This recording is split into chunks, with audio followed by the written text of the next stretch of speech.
తీర్చయ్యా, మా మనవిను యేసయ్యా, ప్రత్యుత్తరమిమ్మయ్యా. Praise the Lord. మన ప్రభువైన యేసుక్రీస్తు వారి నామమున మీ అందరికీ కూడా శుభములను తెలియజేస్తూ ఉన్నాను. అందరూ ఎలా ఉన్నారు? బాగున్నారా? ప్రభు కృపలో మీరందరూ కూడా అనుదినము బలపరచబడాలని, మీరందరూ కూడా దేవుని సన్నిధానంలో వర్ధిల్లాలని అనుదినము కూడా మేము ప్రార్థన చేస్తూనే ఉన్నాం. దేవుడు గొప్ప దేవుడు, అద్భుతాలు చేసేటువంటి దేవుడు, ఆశ్చర్యమైన కార్యాలు జరిగించేటువంటి దేవుడు.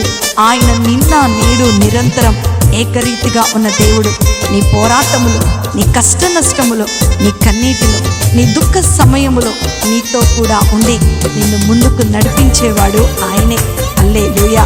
నా ప్రియమైన దేవుని బిడ్డ, ఈ వాక్యము మనలను బలపరుస్తుంది, ఈ వాక్యము మనలను స్థిరపరుస్తుంది, ఈ వాక్యము మనము దేవుని మార్గములో నడిచేటట్లుగా, ఈ వాక్యము మన జీవితాలలో అద్భుతాన్ని పొందుకునేటట్లుగా చేస్తుంది. కాబట్టి ఈ వాక్య భాగమును మనము ధ్యానం చేసుకొని, ఈ వాక్య ప్రకారము మనం నడుచుకుంటూ, ఈ వాక్యంలో ఉన్నటువంటి దేవుని మర్మాలను చేతపట్టుకొని ధైర్యం వహించి ముందుకు నడిచినట్లయితే నీ జీవితంలో కూడా అద్భుతాన్ని నువ్వు చూడగలవు. ఈరోజు మరి యొక్క అంశముతో మనమందరము కూడా దేవుని వాక్యాన్ని ధ్యానం చేసుకుందాం. మరి యొక్క అంశమును ఈరోజు మనం ధ్యానం చేసుకోబోతున్నాం. ఆ వాక్య భాగం ద్వారా దేవుడు నీతో నాతో మాట్లాడాలని ఆశపడుతున్నాడు. కాబట్టి దేవుని వాక్యాన్ని వినటానికి మన హృదయాన్ని సిద్ధం చేసుకుందాం. కళ్ళు మూసుకున్నట్లయితే ప్రార్థనతో ప్రారంభం చేసుకుందాం. మహాపరిశుద్ధుడా, మహోన్నతుడా, మహాగణుడమైన తండ్రి, మీ ఘనమైన నామమును బట్టి మీకు వందనాలు చెల్లిస్తున్నాం ప్రభా. ప్రతి వారము దినము కూడా వాక్య భాగం ద్వారా మీరు మాతో మాట్లాడుతున్నారు, ఈ వాక్యం ద్వారా మీరు బలపరుస్తున్నారు. ఈరోజు కూడా మాతో మీరు మాట్లాడండి. ఈ వాక్య భాగము ద్వారా మమ్మల్ని మీరు బలపరిచిన ఆయన నిత్యమైనటువంటి ఆశీర్వాదము చేత నింపమని యేసు నామమున అడిగి వేడుకొంచున్నాను తండ్రి, ఆమేన్. నా ప్రియమైన దేవుని బిడ్డలారా, అందరము కూడా మొదటి సమూయేలు గ్రంథము 7వ అధ్యాయము 5-6 వచనాలను మనం చదువుకుందాం. అంతటా సమూయేలు ఇజ్రాయేలీలందరినీ మిస్పాకు పిలువనంపుడి, నేను మీ పక్షమున యెహోవాకు ప్రార్థన చేతునని చెప్పగా, వారు మిస్పాలో కూడుకొని నీళ్లు చేది యెహోవా సన్నిధిని కుమ్మరించి ఆ దినము ఉపవాసముండి యెహోవా దృష్టికి మేము పాపాత్ములమని ఒప్పుకొనిరి. మిస్పాలో సమూయేలు ఇజ్రాయేలీలకు న్యాయము తీర్చుచు వచ్చెను. 12వ వచనాన్ని కూడా మనం చదువుకుందాం. అప్పుడు సమూయేలు ఒక రాయిని తీసి మిస్పాకును చేనుకును మధ్య దాన్ని నిలిపి, ఇంతవరకు యెహోవా మనకు సహాయము చేసనని చెప్పి దానికి ఎబెనేజరు అని పేరు పెట్టెను. హల్లెలూయా. నా ప్రియమైన దేవుని బిడ్డలారా, ఈరోజు సహాయపు రాయిగా ఉన్నటువంటి ఎబెనేజర్ అయినటువంటి దేవుని గురించి మనం ధ్యానం చేసుకోబోతున్నాం. దేవునికి ఎబెనేజరు అనేటువంటి పేరు ఉంది. ఇది మనందరికీ కూడా తెలిసినదే. ఈ లేఖనాలలో గనక మనం చదువుకున్నట్లయితే సహాయపు రాయి అని అర్థము చూపిస్తూ ఉంది. మన జీవితంలో మనం ఎదుర్కొంటున్నటువంటి పరిస్థితులను బట్టి, మనం ఎదుర్కొంటున్నటువంటి పోరాటాలను బట్టి మనకు దేవుని సహాయము ఎంతగానో అవసరం. దేవుని సహాయము లేకోకుండా మనం ఒక్క అడుగు కూడా ముందుకు వేయలేం. దేవుడు మనకు సహాయము చేయకపోతే ఏ మానవుడు కూడా మనకు సహాయము చేయడు. కాబట్టి ప్రతి ఒక్క బిడ్డ కూడా దేవుని సహాయం కొరకు ఎదురు చూస్తూనే ఉంటారు. ఇక్కడ చదవబడినటువంటి లేఖన భాగమును గనక మనము గమనించుకున్నట్లయితే, ఇజ్రాయేలీల జీవితంలోనికి ఫిలిస్తీన్లతో యుద్ధము చేయాల్సినటువంటి పరిస్థితి వచ్చింది. వారు ఆ యుద్ధమును ఖచ్చితంగా ఎదుర్కొనవలసినదే. యుద్ధము ప్రతి ఒక్కరి జీవితంలో సర్వసాధారణమే. ఇజ్రాయేలు జీవితంలోనికి ఇంత ముందు కూడా అనేకమైనటువంటి యుద్ధాలు వచ్చాయి. అయితే దేవుని మందసము వారితో ఉన్నది గనక వారికి ఎప్పుడు కూడా జయమే సంభవిస్తూ ఉంది. ఈసారి వారి జీవితంలోనికి ఫిలిస్తీన్లతో యుద్ధము చేయాల్సినటువంటి పరిస్థితి మరలా చేకూర్చుకున్నప్పుడు వాళ్ళందరూ కూడా చాలా భయముతో, ఆందోళనతో సమూయేలు దగ్గరకు వెళ్ళి, మా పక్షాన దేవునికి మీరు విజ్ఞాపన చేయండి, మేము ఫిలిస్తీన్లతో యుద్ధము చేయడానికి మా దగ్గర శక్తి లేదు, మా దగ్గర బలము లేదు, అంత సైన్యము మా దగ్గర లేదు అని ఇజ్రాయేలీలు సమూయేలు దగ్గరకు వెళ్ళి ప్రాధేయపడుతూ ఉన్నారంట. ఎప్పుడైతే ఇజ్రాయేలీలు సమూయేలు దగ్గరకు వెళ్ళారో, వెళ్ళినప్పుడు సమూయేలు అంటున్నాడు, భయపడకండి, నేను మీ పక్షమున ప్రార్థన చేస్తాను, మీరందరూ కూడా మిస్పాలో అక్కడ చేరండి అని చెప్పేసి అక్కడ కూడుకోండి, నేను వస్తున్నాను, అక్కడ మనం బలిపీఠము కట్టి ప్రభువునకు ప్రార్థన చేద్దాం, దేవుడు తప్పక సహాయం చేస్తాడు, భయపడద్దు అని సమూయేలు ఇజ్రాయేలీలతో చెప్తున్నారు. అందరూ కూడా ధైర్యం తెచ్చుకొని మిస్పాకు ప్రయాణమయ్యారు. వారి జీవితంలో జరుగుతున్న ఈ ఒక్కొక్క సందర్భాన్ని ఈరోజు మనం ధ్యానం చేసుకోబోతున్నాం. ఎందుకో తెలుసా, మానవుని జీవితం అంతా కూడా యుద్ధమే. అందుకనే అపోస్తలుడైనటువంటి పౌలు ఎఫెసీ సంఘానికి రాస్తున్నటువంటి పత్రిక 6వ అధ్యాయము 12వ వచనంలో మనం చూసుకుంటే, ఏలయనగా మనము పోరాడినది శరీరులతో కాదు గాని ప్రధానులతోనూ అధికారులతోనూ ప్రస్తుత అంధకార సంబంధులకు లోకనాథులతోనూ ఆకాశ మండలముందున్నటువంటి దురాత్మల సమూహములతో పోరాడుతున్నాము. నా ప్రియమైన దేవుని బిడ్డలారా, రక్షించబడినటువంటి విశ్వాసి జీవితము యుద్ధ రంగమే. యుద్ధము విశ్వాసి జీవితంలో కామనే. ప్రతి విశ్వాసి యుద్ధాన్ని అనుదినము ఎదుర్కొనవలసినదే. ప్రతి విశ్వాసి వారి జీవితంలో అరణ్య ప్రయాణాన్ని ఎదుర్కొనవలసినదే. ప్రతి విశ్వాసి వారి జీవితంలో ఒంటరితనాన్ని ఎదుర్కొనవలసినదే. కానీ అలాంటి సందర్భంలో సమూయేలు ఒక మాట చెప్తున్నాడు, దేవుడు మీకు సహాయము చేస్తాడు, నీ చేతిని విడిచిపెట్టాడు. అందుకనే 121వ దావీదు కీర్తనలో దావీదు అంటాడు, నీవు నన్ను కాపాడటానికి కునుకవు, నిద్రపోవయా, కొండల తట్టునే నేను నా కన్నులెత్తుచున్నాను, నాకు సహాయము ఎక్కడి నుండి వచ్చును, యెహోవా వలనే నాకు సహాయము కలుగును. నా ప్రియమైన దేవుని బిడ్డ, ఇజ్రాయేలీల జీవితాన్ని గనక మనం ఇక్కడ గమనించుకున్నట్లయితే, మొదట విషయము వారి జీవితంలోనికి యుద్ధము వచ్చింది అనంట. వారు ఒంటరిగా అయిపోయారు. ఎటు డెసిషన్ తీసుకోలేనటువంటి పరిస్థితిలోనికి వారు వెళ్ళిపోయారు. అరణ్య ప్రదేశము గుండా వాళ్ళు ప్రయాణం చేయవలసుకునేటువంటి పరిస్థితి వచ్చింది. అరణ్యములో ఏది ఎక్కడ నుండి ఏ మాట నుండి దాడి చేస్తుందో తెలియదు, ఎవరు ఎక్కడి నుంచి వచ్చి దాడి చేస్తారో తెలియదు. ఆహారము దొరకనటువంటి అరణ్యము, నీళ్లు దొరకనటువంటి అరణ్యము, ఎలాంటి వనరులు లేనటువంటి అరణ్యము, ఎలాంటి సహాయము అందనటువంటి అరణ్యము గుండా వారు ప్రయాణము చేయవలసి వచ్చినట్లుగా మనం చూస్తూ ఉన్నాం. మన జీవితంలో కూడా అన్ని పరిస్థితులు యుద్ధమే. అపోస్తలుడైనటువంటి పౌలు చెప్పినట్లుగా నేటి దినములలో మనము ఎదుర్కొంటున్నటువంటి ప్రతి పరిస్థితి యుద్ధమే. సంఘం ఎదుర్కొంటుంది యుద్ధమే, మరి విశ్వాసులు ఎదుర్కొంటుంది యుద్ధమే. నీ జీవితంలో నీవు యుద్ధము చేస్తున్నావేమో, నీ జీవితంలో అనుక్షణము కూడా నీ విశ్వాసాన్ని కోల్పోయేటట్లుగా చేస్తున్నటువంటి నీ పరిస్థితులతో నీవు యుద్ధము చేయవలసి వస్తుందేమో. ఆ రోజు ఇజ్రాయేలీలకు తోడైనటువంటి దేవుడు ఈ రోజు కూడా నీ జీవితంలో ఆయన తోడుగా ఉండబోతున్నాడు. అందుకనే దావీదు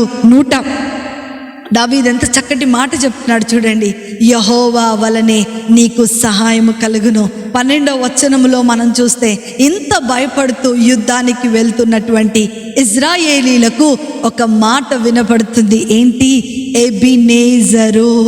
ఎబినేజర్ అయినటువంటి దేవుడు. ఎబినేజరు అనగా సహాయపు రాయి. నీ యుద్ధములో ఆయన నీకు సహాయముగా ఉంటున్నాడు.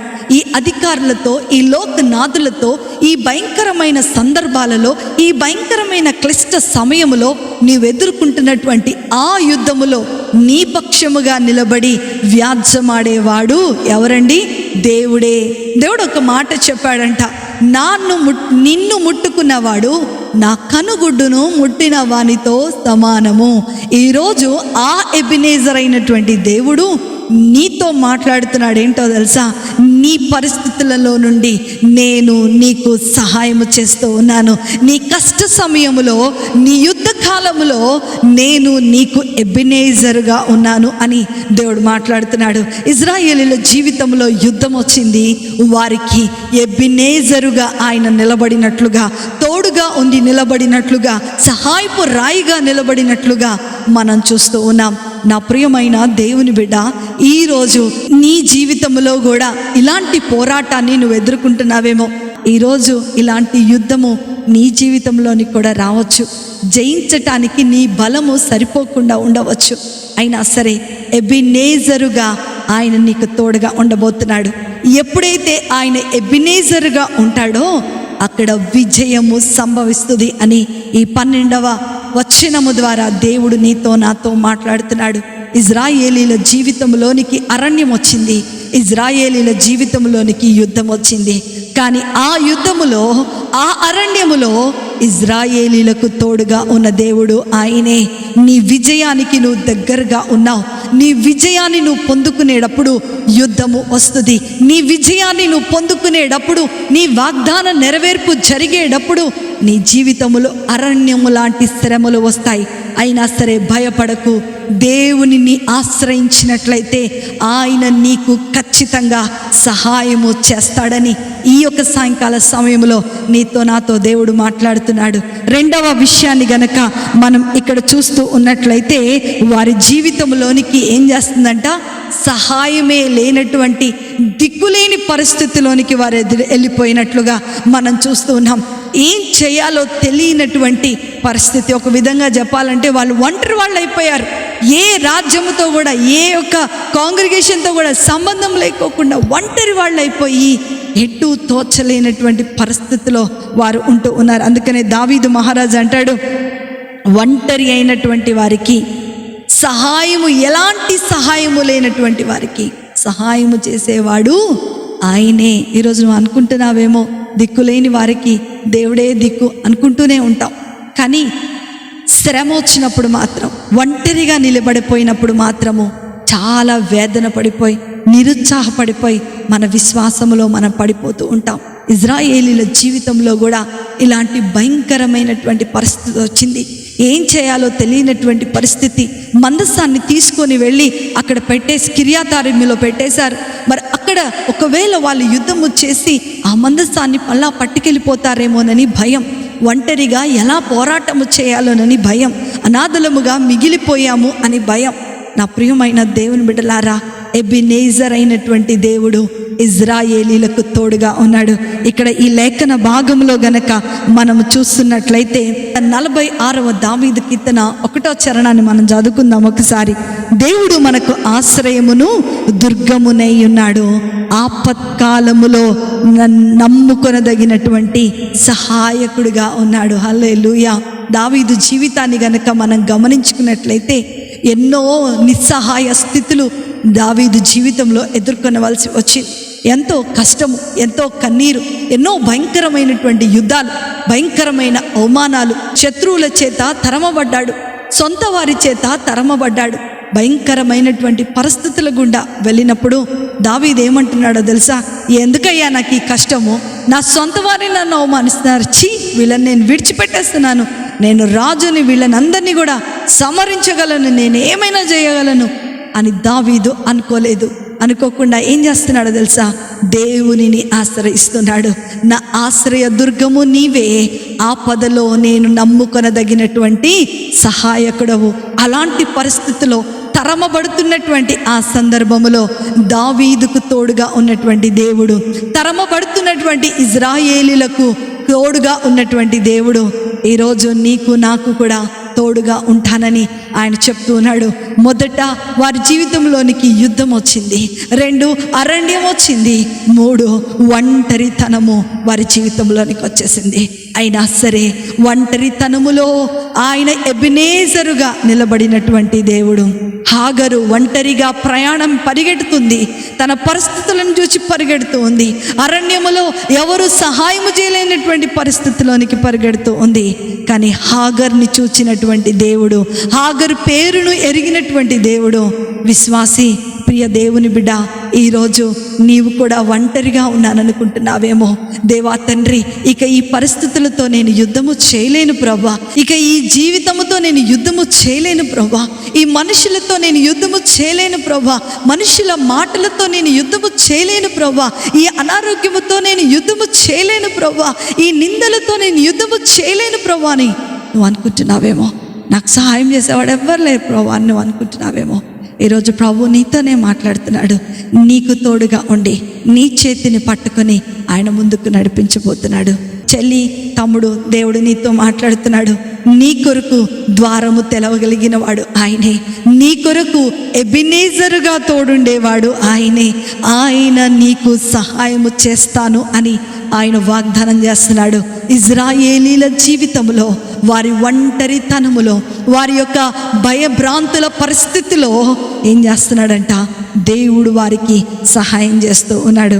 ఇక్కడ మూడో విషయాన్ని గనక మనం చూస్తున్నట్లయితే, భయపడేటువంటి పరిస్థితిలో వాళ్ళు ఉన్నారు. మొదట యుద్ధంలో వాళ్ళు ఉన్నారు, తర్వాత అరణ్యం గుండా వాళ్ళు వెళ్తున్నారు, మూడవది ఒంటరిగా వెళ్తున్నారు, నాలుగవది వారి జీవితంలోనికి భయముతో ప్రయాణం చేయాల్సుకొని వచ్చిందంట. అందుకనే హెబ్రీ రాసినటువంటి పత్రిక 13వ అధ్యాయం 6వ వచనంలో మనం చూస్తున్నట్లయితే, కాబట్టి ప్రభువు నాకు సహాయకుడు, నేను భయపడను, నరమాత్రుడు నాకు ఏమీ చేయగలడు. హల్లెలూయా. నా ప్రియమైన దేవుని బిడ్డ, యుద్ధాన్ని చూసి, ఫిలిస్తీన్లను చూసి వాళ్ళు భయపడిపోతున్నారంట. భయపడిపోతున్నటువంటి పరిస్థితిలో దేవుడే మాట్లాడుతున్నాడో తెలుసా? ఎబినేజరుగా నేను నీకు తోడుగా ఉన్నాను అని ఆయన మాట్లాడుతున్నాడు.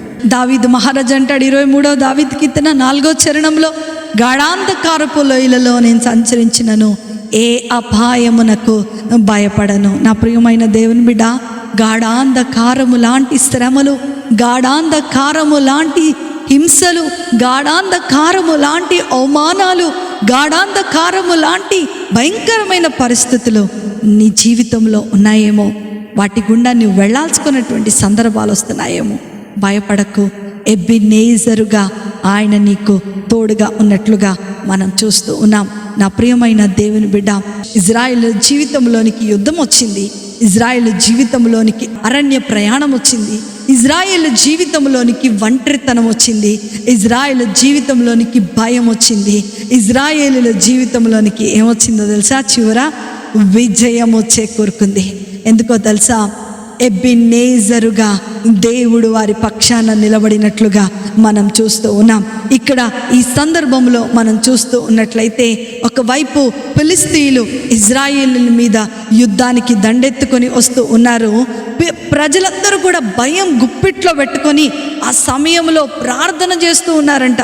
ఆ ప్రార్థన చేస్తూ ఏం చేస్తున్నారంట? దేవునికి మొరపెడుతూ సమూయేలు దగ్గరికి వెళ్ళారంట.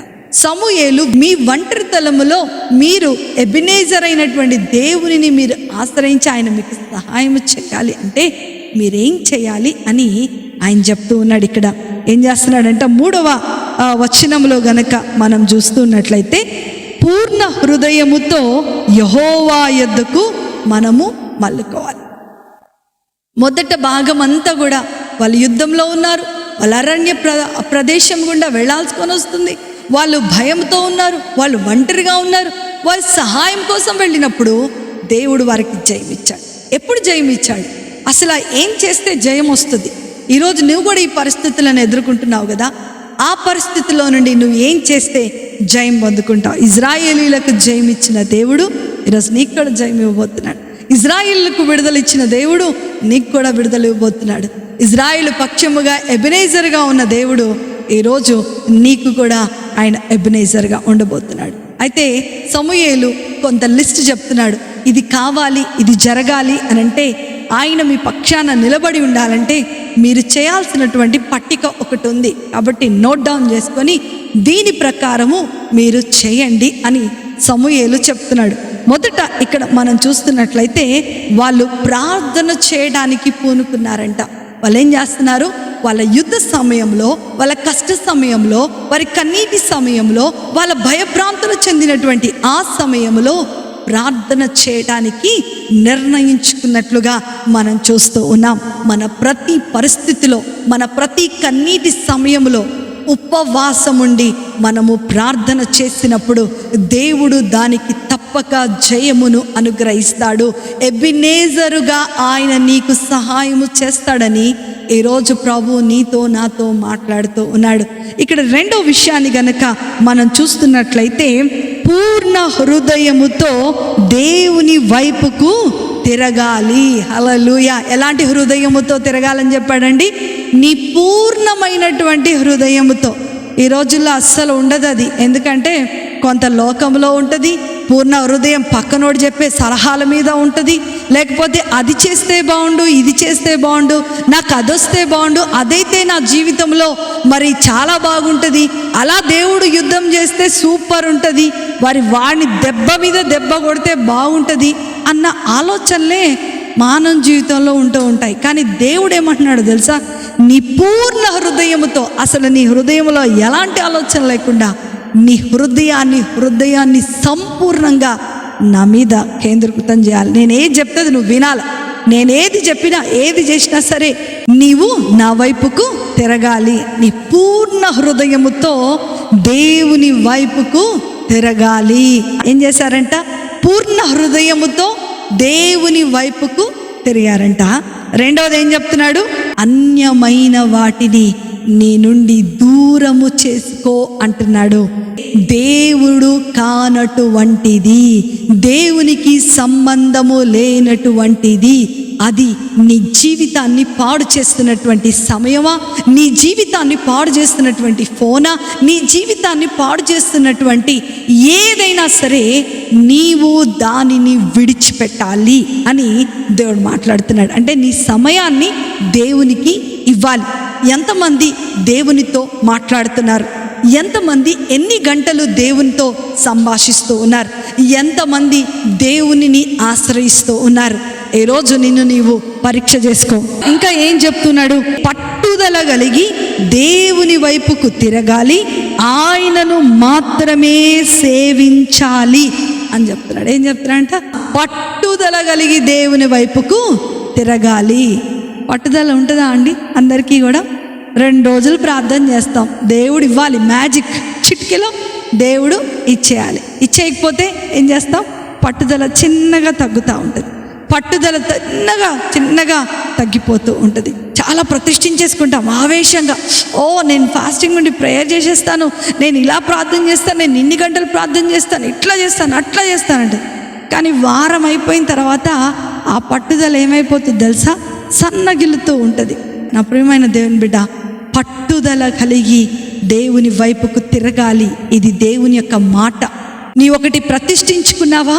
ప్రతిష్ఠించుకున్నప్పుడు దేవుని దగ్గర దాన్ని సంపూర్తి చేయి. నీవు మొక్కుబడి చేసుకోకుండా మేలు, కానీ నీ ఒకవేళ మొక్కుబడి చేసుకుంటే దాన్ని నువ్వు నెరవేర్చు అంటది దేవుని యొక్క వాక్యము. నా ప్రియమైన దేవుని బిడ్డ, పట్టుదల కలిగి దేవుని వైపుకు మనము తిరగాలి. ఈ 3 విషయాలు గనక మనము పాటించగలిగినట్లయితే ఇజ్రాయేలీల జీవితంలో ఎలాంటి జయము అయితే వారు చూశారో అలాంటి జయమును ఈరోజు నీ జీవితంలో నువ్వు చూడబోతున్నావు. ఈ 5వ వచనంలో ఏం చేస్తున్నారు? వాళ్ళందరూ కూడా దేవుని సన్నిధానములో చేరి, పిల్లలేంటి పెద్దలేంటి అందరూ కూడా ఉపవాసం ఉండి ప్రార్థన చేస్తూ ఉన్నారు. సమూయేలు దేవునితో ఒక వ్యక్తిగతమైనటువంటి సంబంధాన్ని కలిగినటువంటి ప్రవక్త, దేవుని చేత ఎన్నుకోబడినటువంటి ప్రవక్త, దేవుడు ఏర్పాటు చేసుకున్నటువంటి మొదటి ప్రవక్త. ఆయన ఏం చేస్తున్నాడో తెలుసా? వారి పక్షాన వ్యాజ్యమాడుతున్నట్లుగా మనం చూస్తూ ఉన్నాం. ఇజ్రాయేలీలు ఏం చేశారు చూడండి. 4వ వచనంలో మనం చూస్తే, యెహోవాను మాత్రమే సేవించిరి. అంతటా సమూయేలు ఇజ్రాయేలీలందరినీ కూడా మిస్పాలోకి పంపించాడు. వాళ్ళు ఏ పరిస్థితిని చూడలేదు, వాళ్ళు ఏది కూడా చూడకోకుండా సమస్తాన్ని విడిచిపెట్టేశారు. వాళ్ళ సమయాన్ని కిల్ చేసిన దాన్ని పక్కన పడేశారు, వాళ్ళ భయాన్ని పక్కన పడేశారు, వాళ్ళకున్న ఆందోళన పక్కన పడేశారు, వాళ్ళకున్నవన్నీ కూడా పక్కన పడేసి దేవుని వైపుకు మాత్రమే చూడటం మొదలు పెట్టారంట. వాళ్ళు ఎప్పుడైతే మేము పాపులము ప్రభువా, మా జీవితంలో మేము ఇది మా సొంతగా మీ చిత్తాన్ని నెరవేర్చకుండా మేము చేశాం ప్రభువా, మీ ఆజ్ఞకు మేము లోబడకుండా జీవించాం ప్రభువా అని వారు తమను తాము ఒప్పుకుని దేవుని సన్నిధానములో మరి నీళ్లు కుమ్మరించినట్లుగా వారు ప్రార్థన చేశారో. ఇక్కడ 6వ వచనంలో అదే చెప్తాడు. సన్నిధిని కుమ్మరించి ఆ దినమున ఉపవాసముండి యెహోవా దృష్టికి మేము పాపాత్ములమని ఒప్పుకొనిరి. వాళ్ళందరూ కూడా ఏమైపోయారంట? మరి అక్కడ అందరూ కూడా చేరి ఉపవాసముండి ప్రార్థన చేస్తూ ఉన్నారంట. నా ప్రియమైన దేవుని బిడ్డ, దేవుడు ఎబెనేజరుగా వాళ్ళ జీవితంలోనికి నిలిచాడు. ఎబెనేజరుగా వారికి సహాయము చేశాడు. ఒక గొర్రెపిల్లను తీసి వాళ్ళకు బలి అర్పించి దేవునికి మరి ధూప నైవేద్యాలు స్తుతి స్తోత్రాలు చెల్లించినప్పుడు దేవుడు వారి పక్షాన నిలబడి యుద్ధము చేసి ఫిలిస్తీన్ల మీద యుద్ధములో దేవుడు ఇజ్రాయేలీలకు జయము అనుగ్రహించాడు. ఆయన సహాయము చేసేటువంటి దేవుడు, ఎబినేజరుగా ఉన్నటువంటి దేవుడు. నా ప్రియమైన దేవుని బిడ్డ, ఈరోజు అలాంటి యుద్ధాన్ని, అలాంటి భయంకరమైన అరణ్య పరిస్థితులను, అలాంటి భయంకరమైన ఒంటరితనాన్ని, అలాంటి భయంకరమైన అవమానములను, అలాంటి అగాధమైనటువంటి పరిస్థితులను నీవెదుర్కొంటున్నావేమో, ఎబినేజరుగా ఆయన నీకు సహాయం చేయబోతున్నాడు. నీ పక్షాన నిలబడి ఆయన వ్యాజ్యమాడబోతున్నాడు. నీ ఒత్తిడిలో నుండి ఆయన నీకు విడుదలను అనుగ్రహించబోతున్నాడు. నీవేం చేయమంటున్నాడో తెలుసా? నీ పూర్ణ హృదయముతో ప్రభు వైపుకు మళ్ళుకో.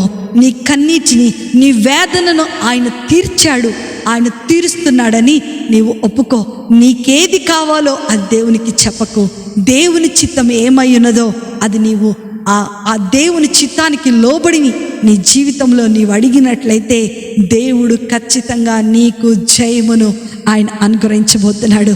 నీ జీవితాన్ని దేవుని నుండి దూరం చేస్తున్న అన్యమైన వాటిని తీసి పారవై, నీవు పాపివని దేవుని సన్నిధానములో ఒప్పుకొని నిన్ను నీవు యేసు రక్తములో పరిశుద్ధపరచుకున్నట్లయితే ఈరోజు ఎబినేజరుగా ఆయన నీకు తోడుగా ఉండబోతున్నాడు. నా ప్రియమైన దేవుని బిడ్డ, అపోస్తలుడైనటువంటి పౌలు చెప్పినట్లుగా మనము ప్రస్తుతము ఎదుర్కొంటున్న సందర్భాలన్నీ కూడా పోరాటాలే, అన్నీ కూడా యుద్ధ దినములే. యుద్ధములు మన జీవితంలో కామన్. యుద్ధము మనము గెలవాల్సినదే, యుద్ధము మనము ఫేస్ చేయాల్సినదే. కానీ ఆ యుద్ధములో నీతో పాటు ఉన్నవాడు ఎబినేజర్ అయినటువంటి దేవుడు, ఒక సహాయపు రాయిగా ఆయన ఉంటూ ఉన్నాడు. ఈరోజు ఏ పరిస్థితితో నీ యుద్ధం చేస్తున్నావు? ఏ పరిస్థితితో నువ్వు యుద్ధము చేయలేక భయపడుతున్నావు? ఇక దీని మీద నాకు జయము రాదని నువ్వు అనుకుంటున్నావేమో. కానీ దేవుడు ఒక మాట చెప్తున్నాడు, నీకు జయమును నేను అనుగ్రహించబోతున్నాను. కాబట్టి నా ప్రియమైన సహోదరి సహోదరుడా, ఫిలిస్తీయులు ఈ లోకంలో మనం ఎదుర్కొంటున్నటువంటి శ్రమకు సాదృశ్యంగా ఉంటే, ఇజ్రాయేలీలు రక్షించబడిన విశ్వాసి జీవితానికి సాదృశ్యంగా ఉన్నారు.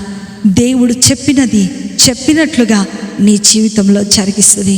ఫిలిస్తీయులు అనేటువంటి లోకము నీ జీవితంలో అనేకమైనటువంటి భయాలను కలిగిస్తే, దేవుడు ఎబినేజర్గా నిలబడి ఆయన నీకు సహాయం చేయబోతున్నాడు.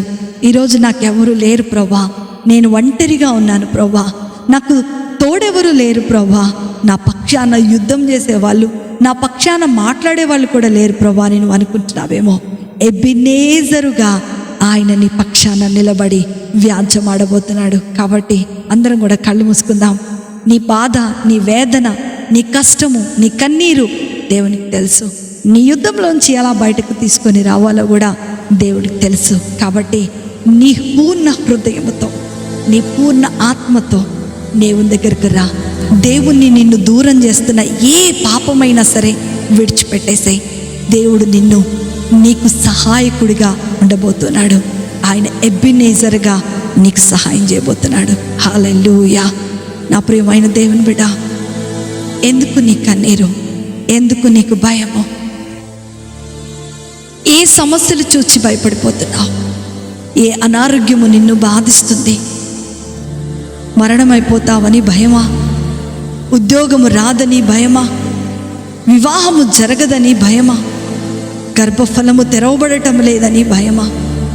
కుటుంబ పరిస్థితులు మారటం లేదని భయమా? ఈరోజు ఈ అన్నిటితో నేను ఎలా యుద్ధము చేయగలను ప్రభా అని నువ్వు కృంగిపోతున్నట్లయితే, ఎబినేజర్ అయినటువంటి దేవుడు ఈరోజు నీకు నాకు తోడుగా ఉండబోతున్నాడు. హల్లెలూయా, స్తోత్రం. అందరం కూడా కళ్ళు మూసుకొని దేవుని ఆరాధన చేద్దాం.